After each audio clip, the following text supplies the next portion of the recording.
So guys देखो ऐसा है कि अगर आपको लगता है कि जॉर्डन ग्रेस के आ जाने के बाद रॉक्सेन पेरिस को चैलेंज कर देने के बाद वो कहीं चली जाएंगी, ये डब्ल्यूडब्ल्यूई एंड टीएनए के बीच में जो रिलेशनशिप्स है ना वो थम जाएंगे या आगे कुछ होगा नहीं, तो यार आप बिल्कुल ही गलत सोच रहे हो। ऐसा देखो बिल्कुल भी नहीं होने वाला, बल्कि अभी तो ये शुरुआत है। अभी तो और भी क्रॉसओवर्स होने बाकी है डब्ल्यूडब्ल्यूई एंड टीएनए के बीच में। ये दोनों साथ मिलकर बहुत कुछ करने वाली है, दोनों ही कंपनी बहुत से क्रॉसओवर्स प्लान कर रहे हैं बैक स्टेज में पहले से ही। और हो सकता है डब्ल्यूडब्ल्यूई के कुछ स्टार्स हमें टीएनए में भी जाते हुए नजर आ जाए, जैसे जॉर्डन ग्रेस टीएनए से क्रॉस करके डब्ल्यूडब्ल्यूई के अंदर आ गई। और हो सकता है दोनों के पेपर व्यूज भी एक्सचेंज होते हुए नजर आ जाए। अभी तो बस शुरुआत है भाई, बाकी धीरे धीरे देखते जाओ कि अभी क्या कुछ देखने को मिलता है। और आप इस वीडियो को एंड तक पूरा देखना अगर ट्राइबल चीफ के बारे में कुछ बहुत ही बड़ी न्यूज जानना चाहते हो तो। एंड नाउ आप देख रहे हैं रेसलमैनिक्स एंड सब्सक्राइब करना तो बनता है। वेल अगर आप रोमन रेंस को मिस कर रहे थे और सोच रहे थे कि वो कब वापस आएंगे, उनकी लाइफ में चली क्या रहा है, क्या वो हॉलीवुड तो नहीं चले गए, तो चलो जी उनको स्पॉट कर लिया गया और पता लगा लिया गया कि वो कर ही क्या रहे। और इस बार ये न्यूज आ रही है इंस्टाग्राम से, और वो एक इंटेंस वर्कआउट करते हुए नजर आए हैं, वो भी काय ग्रीनी के साथ, और वो भी एक हैवी वर्कआउट करते हुए दिखाई दे रहे हैं वो। अब इससे तो लोग ये आइडिया लगा रहे हैं कि हो सकता है रोमन रेंस अपनी वापसी करना चाहते हैं और शायद इसीलिए उन्होंने काम भी करना शुरू कर दिया है, इसलिए तो वो बॉडी शॉडी बना रहे हैं। बट देखो फिलहाल मैं ऐसा कहूंगा कि मुझे ऐसा नहीं लगता, ये बस एक अपडेट थी तो मुझे लगा कि मुझे आपको ये बता देना चाहिए। हालांकि वो वर्कआउट कर रहे हैं वो एक अलग बात है, ट्रेनिंग कर रहे हैं वो एक अलग बात है, लेकिन 1 से 2 महीने के अंदर तो वो आने भी नहीं वाले। अब देखो आपको इंतजार करना पड़ेगा तो समर स्लैम का, अगर वो वहाँ पे दिखाई नहीं दिए तो वो इस साल दिखाई भी नहीं देंगे। बाकी देखते हैं आगे क्या होता है। इसके बाद लास्ट मंडे नाइट रॉ जो हो रही थी Savannah Georgia and Market Arena से, उसकी व्यूअरशिप भी निकलकर अब हमारे सामने आ गई है। और हमेशा की तरह इस बार भी मंडे नाइट रॉ को मुंह की खानी पड़ी है, क्योंकि कुछ परसेंटेज से इनकी रेटिंग्स नीचे आ गई है। और इस हफ्ते मंडे नाइट रॉ को नंबर मिले 1.69 मिलियन की व्यूअरशिप पर। लास्ट वीक तो ये 1.70 मिलियन की थी, लेकिन इस वीक मंडे नाइट रॉ के हालात कुछ खाने खराब ही रहे। बाकी क्या कर सकते हैं भाई, अब देखो हमें भी डब्ल्यूडब्ल्यूई की तरह आदत डाल लेनी चाहिए। मंडे नाइट रॉ यूएसए पर आता है, वहाँ पे और भी बड़े बड़े शोज आते हैं, इसलिए डब्ल्यूडब्ल्यूई की रेटिंग थोड़ी ऊपर नीचे चलती रहती है। बाकी लेट्स सी अगले साल जब ये नेटफ्लिक्स पर जाएगा तो वहाँ पे इसकी क्या हालात रहेंगे, ये देखने में काफी मजा आएगा। नेक्स्ट अब एक इंटरव्यू देते हुए द न्यू सुपरस्टार लायरा वेलकारिया ने बताया, देखो सबकी लाइफ में कोई ना कोई आइडल तो होता है जिसकी वजह से वो आगे बढ़ते हैं और अपने गोल्स को अचीव करते हैं। और मेरी लाइफ की वो पर्सन थी बेकी लिंच। मैंने तो उन्हें ही देखकर रेसलिंग करना शुरू किया। जिस तरह से वो आती हैं, वो सीन पर दिखाई दी, उन्होंने मेन इवेंट्स पे मेन इवेंट्स किए, वो लड़कों से भी भिड़ गई। तो मैं हमेशा से सोचा करती थी कि बेकी ऐसा कैसे कर लेती है, और बस वही रीजन बन गया मेरे लिए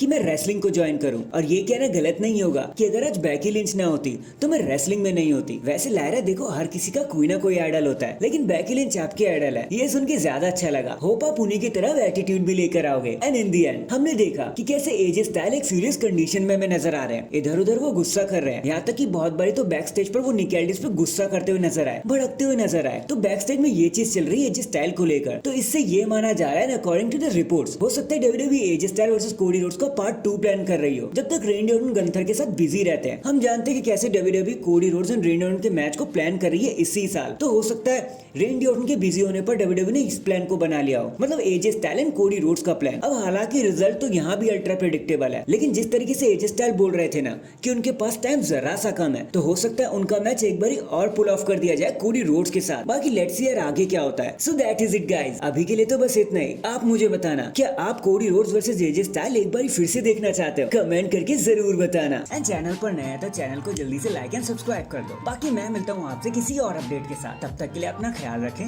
और खुश रहें।